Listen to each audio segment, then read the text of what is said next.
लुधियाना। चातुर्मास का कार्यकाल धीरे धीरे आगे से आगे प्रवर्धमान बनता ही जा रहा था। प्रातःकाल के समय में अपने आप को प्रवचन से पूर्व कुछ समय के लिए लेखन कार्य के लिए गतिशील बनाना प्रारंभ करता हूँ।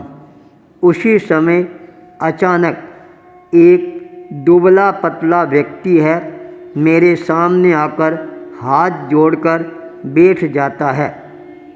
मैंने अपने मन में चिंतन करना प्रारंभ किया, यह व्यक्ति कौन है, क्यों आया है, किस लिए आया है, क्या कारण है, मेरे भी समझ में नहीं आ रहा था। उसके साथ के अंदर एक व्यक्तित्व और था। उसका परिचय कराते हुए कहा, मुनिप्रवर, ये मेरा साथी है और यहाँ पर डीएमसी के अंदर बहुत अच्छा कार्य है संपादित करता है। उसने परिचय देते हुए कहा, यह हमारे इंचार्ज है, डॉक्टर है विश्वमोहन। मैंने पहली बार ही उसका नाम सुना था और पहली बार ही साक्षात्कार करने का अवसर है वह प्राप्त किया था। जब उनसे बातचीत करने का सिलसिला प्रारंभ हुआ, इतना बड़ा डॉक्टर बहुत ही विनम्र, सहज, सरल और एक साथ के अंदर अपने आप को प्रस्तुत करने वाला, कम शब्दों में ज़्यादा बात को वजनदार ढंग से प्रस्तुत करने की कला मैंने अपने जीवन में डॉक्टर विश्वमोहन के जीवन में देखी। जब सिलसिला आगे बढ़ता है तब यह बात उभर कर सामने आती है, यह व्यक्तित्व केवल राष्ट्रीय व्यक्तित्व ही नहीं, अंतर्राष्ट्रीय क्षितिज पर भी इसका नाम है। बहुत ही ज़्यादा प्रभावशाली ढंग से लोग लेते हैं। जब देश में कोरोना का महाकाल आता है, उस समय कोरोना की जो दवाई भारत सरकार ने इजाद की थी, उस दवाई के अंदर जो डॉक्टरों की टीम बनी थी, जो खोज की गई थी, उसके अंदर डॉक्टर विश्वमोहन का नाम है। वह सर्वोच्च नाम के रूप में उभर कर सामने आया था। मैंने सिलसिला बात का आगे बढ़ाया, डॉक्टर साहब आप कैसे संपर्क में आ गए? तब उन्होंने कहा, मुनिप्रवर, वास्तव के अंदर हमारी जो जन्मभूमि है वह है रामपुरा फूल। वहाँ पर मैं बाल्यावस्था में था। उस समय वहाँ पर संतों का, सतियों का आगमन है वह बना रहता था। मैं उनके संपर्क में आया और धीरे धीरे मेरे मन के अंदर आस्था के भाव है वो जागृत होने प्रारंभ हो गए। आचार्य तुलसी से जब मैंने साक्षात्कार किया, उसके पश्चात तो मैंने अपना पूरा जीवन है वह एक तरह से उनके चरणों में समर्पित कर दिया था। तब से लेकर आज तक जब भी मेरे को सेवा का अवसर प्राप्त होता है, मैं अपने आप को रोक नहीं पाता हूँ। समय बहुत कम है, फिर भी मेरे को जब पता लग जाता है तब मैं आ ही जाता हूँ। मेरे को अनेकों व्यक्तियों ने आपके बारे में भी बताया था और मेरे को ये भी बताया गया था कि आप अनाज का परित्याग कर चुकी हैं, केवल फल फ्रूट है इनके ऊपर साधना कर रही हैं और साथ के अंदर 36 घंटे तक जल के अलावा कुछ भी ग्रहण नहीं करती हैं। मैं आज उसी चमत्कारिक शक्ति से साक्षात्कार करने के लिए आया हूँ।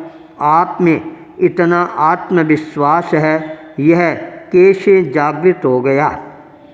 यह बात सुनकर मैंने भी कहा, डॉक्टर साहब मेरे को भी आश्चर्य लग रहा है कि मैं इस तप के, जप के, योग साधना के पथ पर अपने आप को सक्रियता के साथ इस तरह से आगे कैसे बढ़ा दिया। जब मैंने इतिहास के पृष्ठ खोलकर बताए, जब आचार्य भिक्षु निर्वाण द्विशताब्दी समारोह आया, मैंने आचार्य भिक्षु का जीवन चरित्र पढ़ा। उसी दिन से मेरे जीवन के अंदर यह नया परिवर्तन आया और मैं इस दिशा में अपने आप को गतिशील बनाना प्रारंभ कर चुका हूँ। यह बात सुनकर डॉक्टर विश्वमोहन ने कहा, मुनिप्रवर, मेरे को भी अनेकों संतों की सतियों की सेवा करने का दुर्लभतम अवसर है प्राप्त हुआ। मुनिश्री दुल्हराज जी स्वामी भयानक बीमारी की चपेट में आ जाते हैं। उनके पेशाब है बंद हो जाते हैं। मंडी गोविंदगढ़ में विराजमान थे। अचानक समाज के लोगों के मेरे पास के अंदर संवाद आने प्रारंभ हो गए। डॉक्टर साहब, अब क्या किया जाए? मैंने डीएमसी हॉस्पिटल को छोड़कर सीधा सबसे पहले मंडी गोविंदगढ़ पहुंचने का निर्णय लिया। वहाँ की स्थितियों को देखकर मैंने स्पष्ट कह दिया, यहाँ पर कोई भी उपचार होने वाला नहीं है। आपको हर हालत में लुधियाना डीएमसी आना ही होगा। वहाँ से यहाँ पर साधन में पधारते हैं और आपको आश्चर्य होगा, डॉक्टरों की टीम खड़ी है, समाज के लोग खड़े हैं। और जब मैंने पेशाब नली का छोटा सा ऑपरेशन किया, आश्चर्य, उस समय पेशाब की जो धार छूटती है 10 फुट से ऊपर तक वह धार पहुंच जाती है। देखने वाले आश्चर्यचकित रह गए, इतना पानी पेट के अंदर कैसे रह गया? तब भला आदमी छटपटाएगा नहीं तो क्या करेगा? पर मुनिप्रवर को मैंने बहुत ही ज़्यादा आश्वस्त किया, विश्वस्त किया, पूर्ण रूप से स्वस्थ बनाकर उनको यहाँ से विदा किया। डॉक्टर विश्वमोहन जितना विनम्र है उतना ही उनका ससुराल पक्ष है, वह भी विनम्र है। निवेदन किया, चाहे कुछ भी हो जाए, एक बार तो हमारे आवास पर आपको पधारना ही होगा। सारे डॉक्टरों को उद्बोधन है, वह भी प्रदान करना होगा।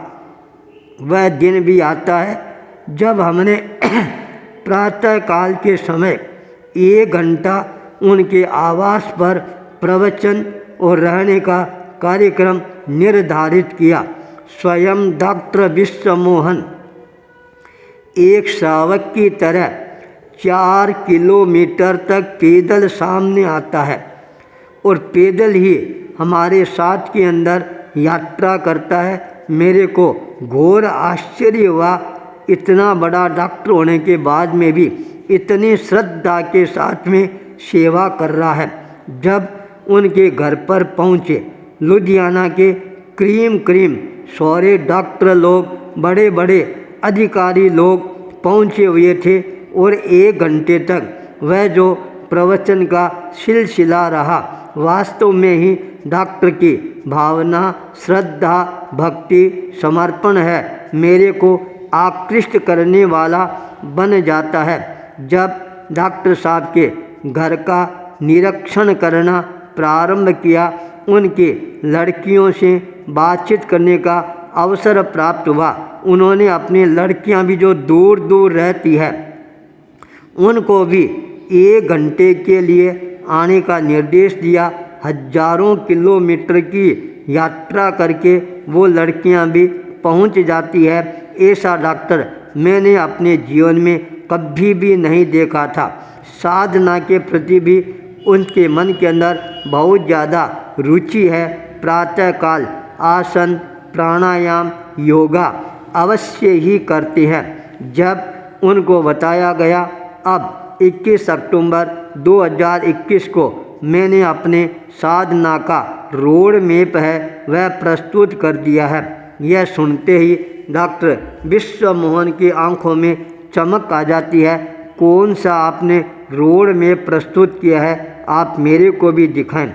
जब वह पुस्तक उनके हाथ में आती है, बातचीत करना भूल जाते हैं, सारी पुस्तक को पढ़ना प्रारंभ कर देती हैं और कहती हैं ऐसी परिकल्पना साधना के भी कोई साधक बना सकता है, यह मैंने अपने जीवन में पहली बार देखी है।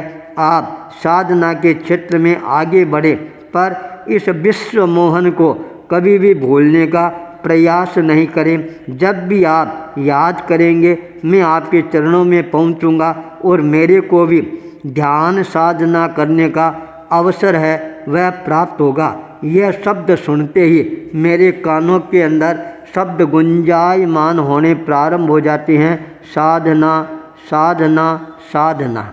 आचार्य भूपेंद्र।